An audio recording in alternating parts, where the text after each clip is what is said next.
meus alunos queridos, então chegamos em uma aula que eu gostaria tanto, mas eu desejei muito ter essa aula com vocês. Hoje nós vamos falar sobre como recomeçar depois de um fracasso. Quem nunca enfrentou o fracasso? Fala aí. Se tem alguém que pode falar muito sobre fracasso, gente, se alguém sou eu. Já passei por muitas percas na minha vida. Muitas delas foram necessárias para que eu pudesse refazer o caminho. Outras foi negligência mesmo. Falta de vigilância, falta de percepção e até de conhecimento. Conhecimento é algo que não apenas liberta, mas te faz uma pessoa precavida. Então hoje esse assunto, para mim, ele é contundente porque eu sou alguém que posso falar com muita propriedade como recomeçar depois de um fracasso. Talvez você está passando por algum fracasso em alguma área da sua vida e você não tenha qualquer ideia de como recomeçar. Eu posso te ajudar e é sobre isso que nós vamos falar hoje, gente. No calendário judaico nós estamos no ano 5783 e existe um dito popular que diz que você pode ter perdido a batalha, mas você não perdeu a guerra. Se reorganize, se reanime e volte para o combate. É muito interessante essa fala, porque os nossos aparentes fracassos são, na realidade, gente, lições e experiências que vão determinar as nossas vitórias particulares e depois as vitórias públicas. Porque primeiro, Deus quer nos ensinar a estar atento à sua voz. O Senhor quer que nós venhamos ser capazes de discernir o que Ele está falando. Porque a fé, ela não somente ora. A fé não apenas pede, a fé cava, a fé caminha, a fé age, gente. Isso é um passo muito importante. Uma outra coisa é obedecer a direção. Quando o Senhor Deus te der a palavra, você precisa obedecer. E uma outra coisa é perseverar. Você tem que persistir. Mesmo que deu tudo errado, vai diferente da próxima vez. O que você não pode é parar. Mesmo que você tenha enfrentado fracasso, você não pode desistir. Você tem que continuar perseverando, tentando, buscando. Então o primeiro passo é reconhecer o que é o fracasso. Por que você passou pelo fracasso? Entenda que o fracasso não é permanente. Ele é apenas um momento ou um estado, algo temporário que vai passar. O conselho para você é reconheça. O que é o fracasso? Gente, todo vencedor tem a grandeza de admitir seus erros. Ele tem também a inteligência de aprender com eles e a força para poder corrigi-los. A única diferença entre uma pessoa mal-sucedida e a vitoriosa é que a primeira está errada 3 vezes em cada 5. É interessante, né? Um outro ponto é você precisa refrear. Como assim, Luciane, refrear? Talvez o fracasso, gente, tenha sido causado por seus problemas pessoais e por coisas que lhe tiraram o sono. Se esse for o caso, você precisa exercitar a autodisciplina. Se o problema é você precisa ter a noção disso. Você precisa aprender a se controlar. Há um homem chamado Lord Nelson. Ele foi um herói britânico que sofria de enjoo em alto mar. E ele sofreu disso a vida toda. E ele guerreou, lutou junto ao lado de Napoleão. E a história disse que ele não deixou que a doença interferisse na sua carreira. Ele não aprendeu simplesmente a viver com a sua fraqueza pessoal. Ele a venceu, gente. Nós temos inúmeros exemplos de pessoas assim. Certa vez eu peguei um voo e o emissário de bordo estava dando bala, sorridente, feliz. E quando ele se aproximou de mim, eu perguntei para ele: hoje deve ser um dia muito especial para você. Você está tão feliz? Você foi promovido? E ele disse: não, hoje é um dos dias mais difíceis da minha vida. Eu enterrei a minha mãe ontem. E eu perguntei para ele: como é que você consegue?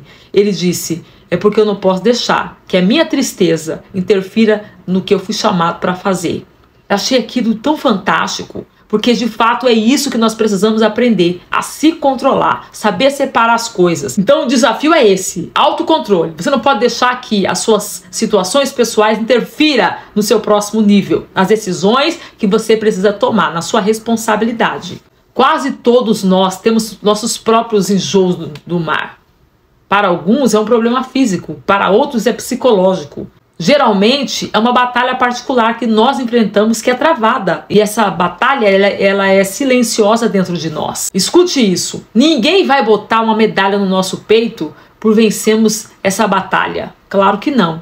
Mas não existe nada que consiga diminuir a nossa satisfação de saber que nós não nos rendemos. Isso é fenomenal. Você não pode se render. Um outro ponto, gente, é você se readaptar. Lembrei-me de uma história que eu vi uma vez de um cirurgião plástico que contou a história de um jovem que teve que amputar a sua mão, porque ele perdeu a mão num acidente. E quando o médico perguntou para ele sobre o que ele ia fazer com a sua deficiência, ele respondeu: mas eu não tenho nenhuma deficiência, só não tenho a mão direita. Algum tempo depois, o médico ficou sabendo que esse mesmo rapaz se tornou um dos principais artilheiros do time de futebol americano da sua escola. Portanto, gente, o que conta não é o que você perdeu, mas o que lhe restou. Você tem que aprender a trabalhar com isso. Você precisa aprender a se readaptar, não é se conformar. É juntar os escombros, tirar o que tem que tirar, limpar o que tem que limpar e recomeçar das cinzas. E depois, Luciene, retomar. Gente, os erros marcam a estrada que levam a gente ao nosso sucesso, sabia? Quem não comete erros, gente, não faz progressos. Procure cometer um número razoável de erros, foi o que eu ouvi do meu líder. Eu sei que para alguns isso acontece naturalmente, né?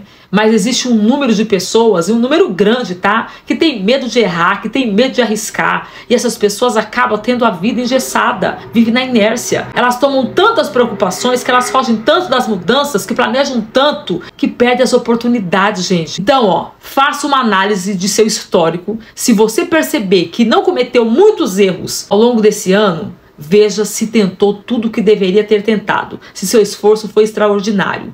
Não foque nos erros, foque em não desistir. Claro, com planejamento, debaixo de oração, sempre tendo a palavra de Deus como a sua bússola. Você precisa saber as decisões que você precisa tomar.